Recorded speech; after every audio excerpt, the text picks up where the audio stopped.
상상해 보시죠. 18세기의 영국의 비포장 도로입니다. 온통 진흙탕이고요. 와, 정말 끔찍한 환경이었겠죠. 그렇죠. 근데 이 길을 오직 말 한 마리에 의지해서 달리는 한 남자가 있어요.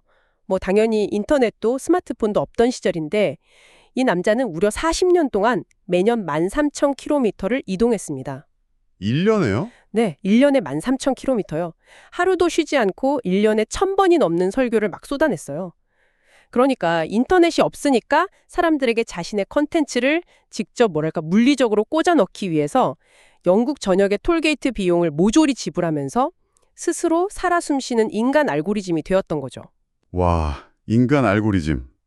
그 진짜 딱 맞는 표현이네요. 네, 오늘 우리의 심층 탐구, 이 깊은 여정에서 파헤쳐볼 자료가 바로 이 엄청난 데이터 전송의 주인공 존 웨슬리의 생애, 그리고 그의 내밀한 일기, 마지막으로 이 모든 여정의 뼈대가 된 문헌인 표준 설교 중에서도 아주 핵심적인 제3편에 대한 내용입니다. 네, 우리가 흔히 이런 역사적인 인물들을 다룰 때 그 사람 참 열정적이었다. 이렇게 좋은 말로 뭉뚱그려서 포장하고 넘어가잖아요. 보통 그렇죠. 대단한 위인이다 이러면서요. 네, 그런데 웨슬리의 자료들을 막상 깊게 분석해 보면 이게 단순한 열정의 차원이 아닙니다. 그가 왜 그렇게 말 위에서 자신의 인생을 말 그대로 갈아 넣어야만 했는지 그 기저에 깔린 메커니즘을 이해하는 게 중요하거든요. 메커니즘이라면 약간 신학적인 동기 같은 걸 말씀하시는 건가요? 맞아요. 당시 주류 신학이 어땠냐면 인간의 구원이 태초에 이미 결정되어 있다는 아주 엄격한 칼뱅주의 예정론이 대세였어요. 아, 그러니까 태어날 때부터 천국 갈 사람, 지옥 갈 사람이 이미 정해져 있다는 그 교리요? 그렇죠. 만약에 구원받을 사람이 이미 그렇게 다 정해져 있다면 사실 종교 지도자 입장에서는 마음이 꽤 편할 수도 있거든요. 듣고 보니 그러네요. 내가 아무리 발버둥 쳐도 바뀔 운명은 안 바뀌니까. 약간 책임감이 덜할 수도 있겠어요? 바로 그거예요. 그런데 웨슬리는 선행 언총이라는 완전히 다른 시스템을 믿었습니다. 선행은 총이요. 그게 구체적으로 어떤 시스템인 거죠? 쉽게 말해서 구원의 초대장이 무슨 소수의 VIP한테만 싹 발송된 게 아니라 이미 모든 사람의 손에 다 쥐어져 있다는 개념이에요. 아, 이미 모든 사람 손에 쥐어져 있다. 네, 하나님이 이미 모든 인간의 내면에 응답할 수 있는 능력을, 그 은혜를 심어두셨다는 거죠. 여기서 우리는 웨슬리가 느꼈을 그 엄청난, 거의 숨막히는 심리적 압박감을 읽어내야 합니다. 초대장이 모두의 손에 쥐어져 있는데, 아, 사람들이 그게 초대장인 줄도 모르고 뜯어보지도 않는다면, 네, 뜯어보지도 않은 채 죽어간다면 그 책임은 누구에게 있을까요?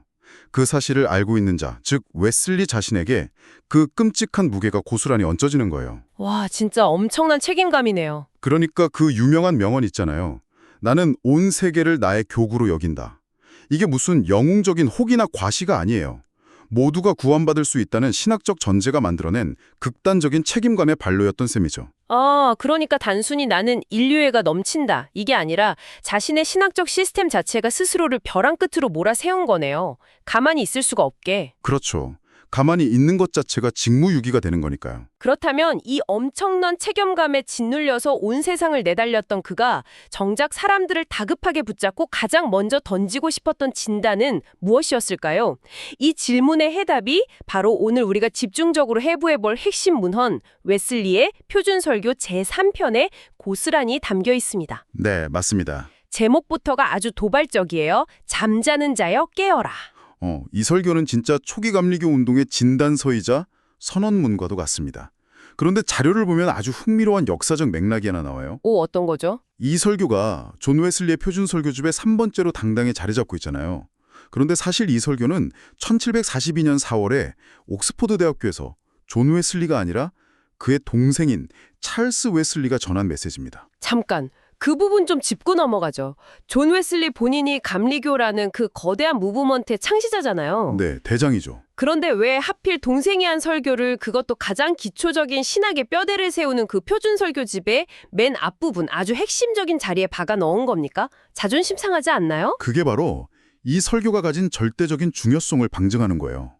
1742년에 옥스포드가 어떤 곳이냐면 18세기 영국 지성사회의 완전한 심장부이자 미래의 성직자들을 길러내는 엘리트들의 요람이었습니다. 아, 최고 엘리트 코스네요. 존 웨슬리는 찰스가 그 지성의 심장부에서 빵 터뜨린 이 메시지야말로 자신들이 영국 사회 전체에 던져야 할 가장 완벽하고 정확한 진단이라고 확신했던 겁니다. 메시지가 완벽하다면 누가 말했는지는 중요하지 않다. 바로 그거죠. 그래서 이 설교의 구조를 3단계로 분해해보면 그 이유가 아주 명확해집니다. 자, 이걸 좀 풀어보죠. 3단계가 어떻게 되나요? 첫째로 그든 잠자는 자의 병적인 상태를 쫙 규명하고요. 둘째로 그 끔찍한 파멸을 경고하면서 깨어날 것을 아주 강력하게 촉구합니다. 그리고 마지막으로 그리스도가 주시는 피대 본질이 뭔지 논증하는 거죠. 와, 여기서 그 첫 번째 단계, 그 잠자는 상태에 대한 묘사가 저를 완전히 사로잡았습니다. 어떤 부분에서요? 저는 처음에 제목만 보고 잠들었다길래 당연히 신을 아예 믿지 않는 무신론자나 아니면 막 길거리에서 방탕하게 사는 그런 범죄자들을 비판한 줄 알았어요. 보통 그렇게 생각하기 쉽죠. 네. 그런데 웨슬리 형제의 타겟은 그들이 아니더군요. 설교문을 보면 이 잠든 자들을 가리켜서 자신이 심각한 영적 질병에 걸려 있다는 사실조차 모르고 스스로 완벽히 건강하다고 착각하며 그 상태에 만족하고 있는 사람들이라고 묘사합니다. 마치 영화 매트릭스 안에 있는 사람들처럼요. 여기서 매력적인 부분이 바로 그거예요. 웨슬리가 가장 두려워하고 분노했던 대상은 바로 명목상의 그리스도인이었습니다. 명목상의 그리스도인요? 겉만 번지르르한? 네, 주일이 되면 옷 아주 예쁘게 차려입고 교회 출석하고 의례적으로 11조도 꼬박꼬박 내고 사회적으로도 꽤 젠틀하게 도덕적으로 살아가는 사람들 말입니다. 겉보기에는 진짜 아무 문제가 없네요. 훌륭한 시민 아닙니까? 겉보긴 완벽하죠. 하지만 내면을 깊숙이 들여다보면 하나님과의 살아있는 그런 인격적인 교제는 완전히 철저하게 단절되어 있는 상태인 거예요. 아, 제가 이걸 보면서 현대적인 상황으로 한번 바꿔서 생각해 봤거든요. 오, 어떻게 비유해 볼 수 있을까요? 최고급 헬스장에 엄청 비싼 돈을 주고 연간 회원권을 끄는 사람이 있어요. 네, 최고급 회원권. 그리고 최고급 운동복과 장비도 다 샀습니다. 매일 헬스장에 출근 도장을 찍어요. 그런데 정작 운동기구는 만지지도 않고 로비 소파에 편하게 앉아서 단백질 쉐이크만 마시면서 텔레비전만 보는 겁니다. 아, 상상이 확 되네요. 그러면서 속으로는 나는 매일 이렇게 헬스장에 출석하니까 내 몸이 아주 건강해지고 있어라고 굳게 믿는 거죠. 웨슬리는 지금 그 평화로운 헬스장 로비 한가운데로 문을 뻥 차고 들어가서 당신들 지금 운동하는 게 아니야. 당장 일어나서 바벨을 들어 올리라고 하고 소리치는 것과 같네요. 와, 진짜 그 비유가 정확합니다. 종교적인 형식 자체가 그들에게는 오히려 아주 치명적인 수면제로 작용한 셈이죠. 자신이 이미 헬스장 안에 있으니까 안전하다고 믿기 때문에 근육이 빠지는 것에 완전히 무감각해진 겁니다. 헬스장에 있다고 다 건강해지는 게 아닌데 말이죠. 그래서 웨슬리는 이 3편 설교에서 성령의 증거라는 개념을 폭발적으로 강조합니다. 그가 말하는 깨어남이라는 건 단순히 우리 다 같이 착하게 삽시다 하는 도덕적 각성이 아니에요. 도덕 수업이 아니군요. 네, 내 영혼 가장 깊은 곳에서 너는 진정 하나님의 자녀다 라는 것을 인지하는 철저히 사적이고 내밀한 경험적인 인식의 전환을 요구한 겁니다. 철저히 사적인 경험. 네, 부모님의 신앙이 좋거나 혹은 국가의 종교적 배경이 나를 대신 구원해 줄 수 없다는 당시 18세기 영국 사회에서는 이게 굉장히 급진적이고 개인주의적인 구원론이었거든요. 아, 헬스장 로비에서 쉐이크를 마시던 사람이 어느 날 진짜 헬스장 거울을 딱 보고 자신의 근육이 다 녹아내리고 있다는 그 진짜 현실, 병적인 상태를 직시하게 된 거군요. 그렇죠. 진짜 병을 깨달은 거죠. 각성을 하고 이제 잠에서 깼다고 칩시다. 겠습니다. 네. 바벨을 들기 시작했어요. 그렇다면 그 운동의 궁극적인 목표점, 즉 진정으로 깨어난 사람이 도달해야 할 도착지는 대체 어딥니까? 자, 이 대목에서 우리는 웨슬리 신학의 가장 논쟁적이면서도 매력적인 거대한 기둥과 마주하게 됩니다. 바로 그리스도인의 완전 혹은 성화라는 교리입니다. 잠깐만요. 저는 이 완전이라는 단어가 주는 그 숨막히는 뉘앙스에 거부감이 먼저 확 드는데요. 보통 다들 그렇게 느끼죠. 우리가 일상에서 퍼펙트하다, 완전하다고 하면 무슨 보고서에 오타가 단 하나도 없거나 수학 시험에서 100점을 맞는, 그러니까 인간적인 결함이나 실수가 단 0.1%도 개입되지 않은 그런 기계적인 상태를 떠올리잖아요. 그쵸. AI 같은 상태. 18세기의 사람들도 이 완전이라는 단어를 들었을 때 아니 인간이 어떻게 평생 죄를 한 번도 안 짓고 완벽하게 살아 라면서 엄청나게 반발했을 것 같은데요? 아, 여기서부터 진짜 흥미로워집니다. 정치자님들도 잘 들어보세요. 당연히 당시 사람들도 엄청나게 반발했습니다.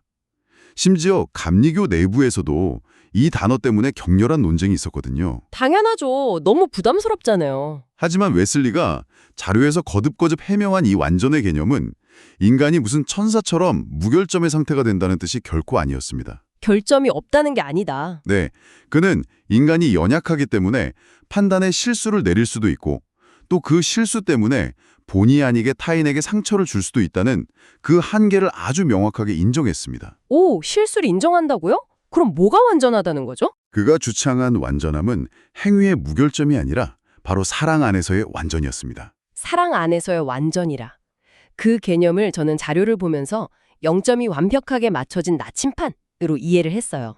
오, 나침반 비유 좋네요. 우리가 산속에서 험한 길을 걷다 보면 돌뿌리에 걸려서 막 넘어질 수도 있고 잠시 한눈을 팔다가 진흙탕에 발을 푹 빠뜨릴 수도 있잖아요. 웨슬리도 인간이 그렇게 넘어지거나 실수할 수 있다는 건 인정한 거죠. 그렇죠. 흙탕물에 구를 수 있죠. 하지만 그 넘어지는 순간에도 내 손에 꼭 쥐고 있는 나침판의 바늘, 즉 내 마음의 가장 깊은 동기만큼은 항상 흔들림 없이 한 방향을 가리키고 있어야 한다는 겁니다. 맞습니다. 웨슬리에게 그 나침판의 정북 방향은 바로 하나님을 기쁘시게 하는 것, 그리고 이웃의 복지를 향한 헌신, 즉 사랑이었던 거고요. 완벽하게 이해하셨네요.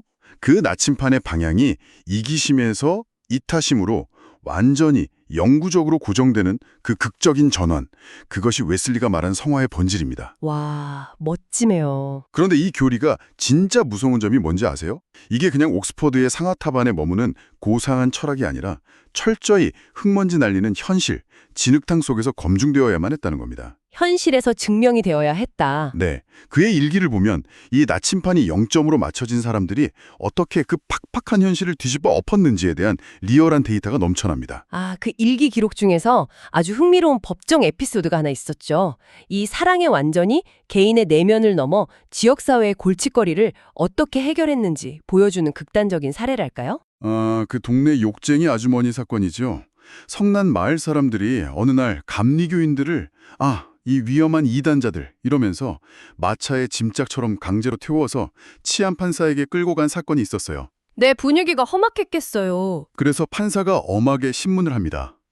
당신들, 이 사람들이 도대체 무슨 법을 어겼어? 이렇게 물어보니까 정작 고발하려고 끌고 온 사람들이 갑자기 꿀먹은 벙어리가 돼요. 막상 될 죄목이 없었던 거네요. 네, 그러다 그때 한 모인이 더듬거리면서 앞으로 나서서 이렇게 말합니다. 판사님, 이 자들이 제 아내를 개종시켜버렸습니다. 제 아내가 전에는 이 동네에서 가장 지독한 욕쟁이에다가 통제불능이었는데 이 사람들 곁에 가더니 지금은 순한 양처럼 조용해졌단 말입니다. 아니, 아내가 너무 착해져서 재판에 넘겼다는 논리가 진짜 코미디가 따로 없네요. 판사도 어이가 없었겠죠. 완전 황당했겠죠. 그래서 판사의 판결이 아주 촌철살인입니다. 뭐라고 하죠? 당장 이 사람들을 풀어주시오. 그리고 그들이 우리 마을의 욕쟁이들을 싹 다 회심시키게 그냥 내버려 두시오. 하하, 마을 평화를 위해서요? 네, 이 우스꽝스러운 일화가 사실은 굉장히 무겁고 중요한 통찰을 줍니다. 잠에서 깨어난 개인의 내적 변화가 이웃과의 관계망 속에서 철저히 실체적이고 물리적인 선한 영향력으로 증명되어야 한다는 그 웨슬리의 신학이 현실에서 어떻게 작동했는지를 완벽하게 보여주니까요. 그런데 청취자 여러분, 그 나침반의 바늘이 단순히 개인의 인간관계나 어떤 동네 차원의 선행에만 머물지 않았다는 게 더 놀랍습니다. 이웃을 향한 완벽한 사랑이라는 교리는 결국 당대 영국의 가장 거대한 시스템 저각, 바로 노예제도와 정면으로 충돌하게 되잖아요. 네, 피할 수 없는 충돌이었죠. 만약 이 성화라는 것이 단순히 나는 구원받았으니 내 마음이 참 평안하다로 끝나는 거였다면 노예제도는 나랑 상관없는 정치 문제로 치부하고 외면했을 겁니다. 지금도 종종 그렇게들 하죠. 그렇죠. 하지만 내 이웃을 완벽하게 사랑하는 방향으로 내 마음의 나침반이 세팅되어 있다면 한 인간을 물건처럼 사고 파는 야만적인 제도를 묵인하는 것 자체가 엄청난 신학적인 모순이 되어버리는 거죠. 바로 그 지점. 그 필연적인 인과관계가 웨슬리를 진정으로 위대하게 만듭니다. 그 반대 운동은 단순한 어떤 정치적 인도주의가 아니었어요. 성화 교리의 필연적인 당연한 결과물이었습니다. 행동할 수밖에 없었던 거군요. 네, 그래서 그는 노예제에 대한 고찰이라는 아주 날선 팸플렛을 발행해서 노예무역의 야만성을 낱낱이 해부했고요. 심지어 숨을 거두기 직전에는 당시 노예제 폐지 운동의 최전선에 서 있던 젊은 정치가 윌리엄 울버포스에게 편지를 보냅니다. 아, 그 유명한 편지. 이 괴물 같은 제도가 세상에서 사라질 때까지 절대 지치지 말고 싸우라고 엄청나게 격려했죠. 개인의 신학적 각성이 어떻게 거대한 사회제도의 붕괴로 이어지는지 그 가장 완벽한 연쇄 반응을 보여준 겁니다. 자, 여기까지 듣고 나면 청취자님들 머릿속에 아주 강렬한 모순 하나가 떠오르실 겁니다. 여러분, 한번 생각해 보시죠. 모든 사람을 깨워야 한다는 이 엄청난 강박을 가지고 1년에 1000번씩 설교를 막 쏟아냅니다. 생각만 해도 숨차요. 내 마음의 나침반은 오직 하나의 방향으로만 단호하게 탁 고정되어 있고 그 신념을 사회 전체에 밀어붙이기 위해서 거대한 시스템과 투쟁합니다. 자, 이런 특징을 가진 사람들을 현대사회에서 우리는 뭐라고 부르나요? 자칫하면 광신도나 극단적 편협주의자라고 부르기 십상입니다. 그렇죠. 꽉 막힌 사람. 맞아요. 어떻게 웨슬리는 이토록 뼈대 굵은 자기만의 도그마를 유지하면서도 타인을 무자비하게 배척하는 그런 극단주의 괴물로 전락하지 않을 수 있었던 걸까요? 저는 이 질문이야말로 21세기에 극도로 양극화된 세계를 살아가는 우리에게 웨슬리가 던지는 가장 날카롭고 절실한 해답을 이끌어낸다고 봐요. 해답이 있나요? 네. 웨슬리의 모든 텍스트, 그 많은 분량을 관통하는 아주 놀라운 대원칙 하나가 숨어 있습니다. 바로 이 문장입니다. Think and let think. 즉, 생각하고 생각하게 내버려두라. 잠깐만요. 생각하고 생각하게 내버려두라. 자신이 믿는 진리를 세상 사람들에게 어떻게든 우겨넣으려고 그렇게 달렸던 사람의 입에서 나왔다고 하기엔 너무나 여유롭고 포용적인 문장인데요. 진짜 반전이죠. 어떻게 이게 가능했습니까? 자칫하면 그래, 네 생각도 맞고 내 생각도 맞지? 좋은 게 좋은 거지 하는 식의 약간 신학적 무정보주의로 빠질 위험은 없었나요? 그게 핵심인데요. 그는 결코 좋은 게 좋은 거다라고 타협한 게 아닙니다.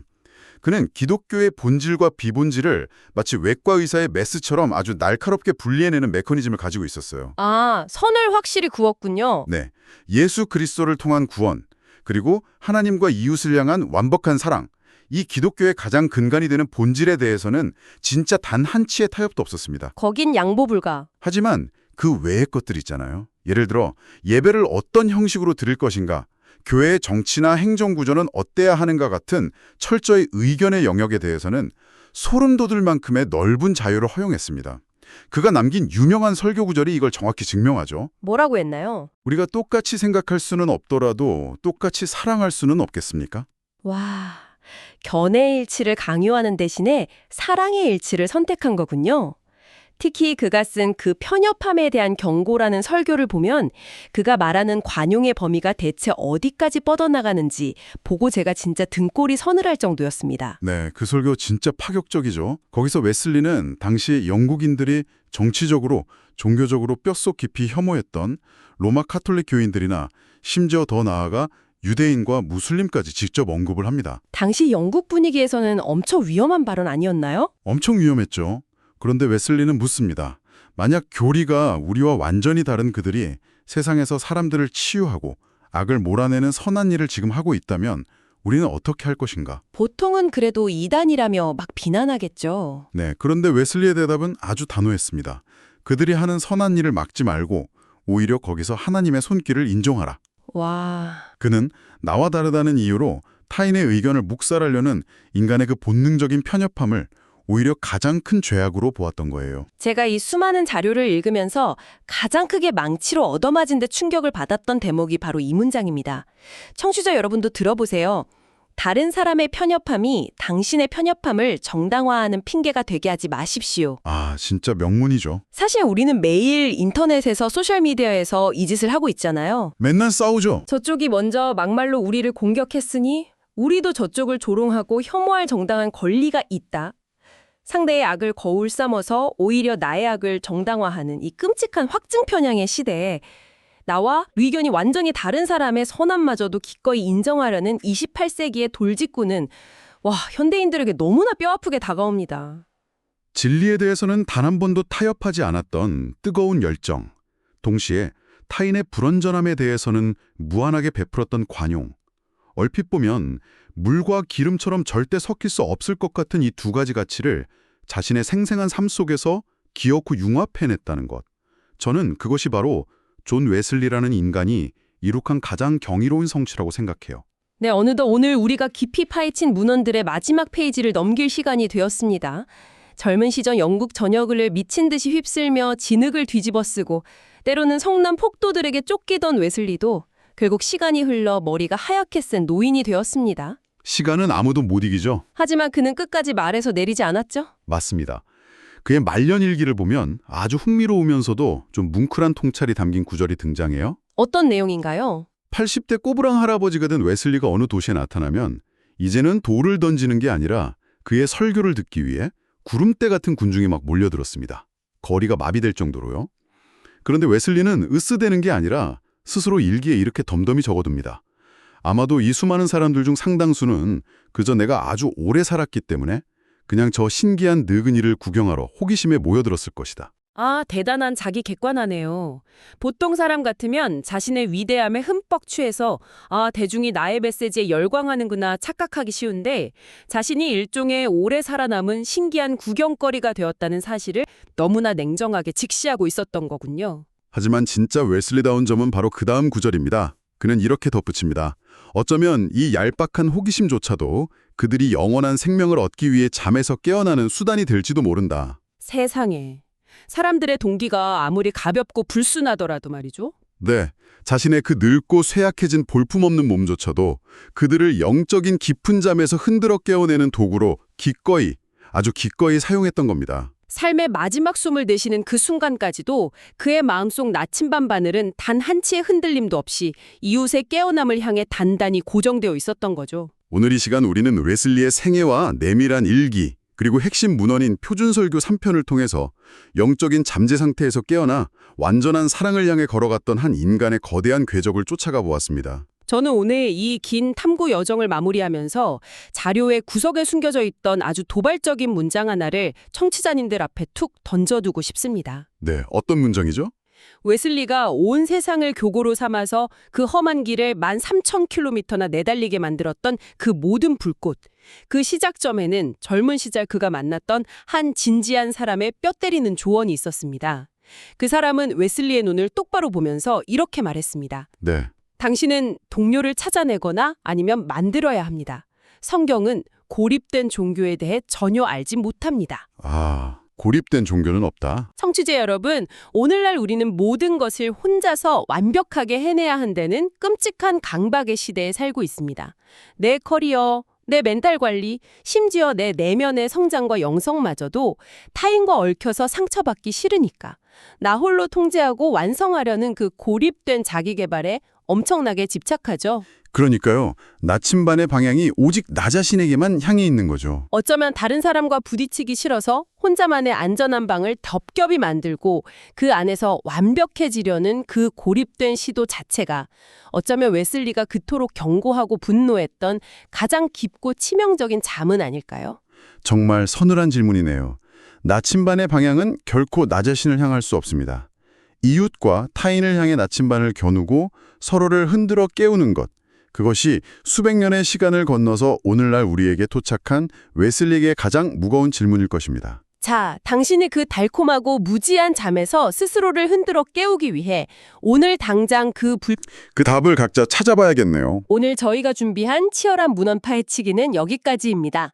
저희가 마지막에 던진 이 도발적인 질문을 꽉 쥐고 청취자님만의 탐구 여정을 계속해서 이어가 보시기를 강력히 권합니다. 오늘 깊은 여정에 함께해 주셔서 감사합니다.